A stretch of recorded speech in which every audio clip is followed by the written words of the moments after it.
बल दुसऱ्यांचे संवाद आणि भक्तांचे पालन करण्यासाठी भगवंताने अनंताचा अवतार धारण केला आहे. आज पुतळावर कौशल्याने काय गुणांच्या वाहन कापल्या, रक्ताचे बूट दर देऊन वाहू लागले. तितक्यात आकाशवाणी झाली.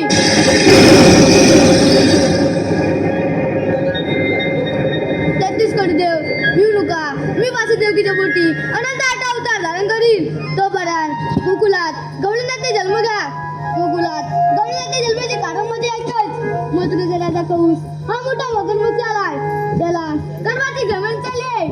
ही जमीन कोणत्या उतरावी ही मोठी पंचायत पडली आहे. हो, पण आलंच माझ्या लक्षात. याच मार्गाने जाणाऱ्या 6,360 गोपिकाचा मेला ताटमाट करून राजूचे माठ भरून गवलनी मथुरेच्या बाजूला जातात. त्यांचा रस्ता प्रतिबंध करून त्यांच्याकडे आश्रय घेणे ही कामगिरी आपण न करता आपल्या जोडीचा सुदाम याच्यावर सोपवावे लागेल. सुदामा, अरे सुदामा.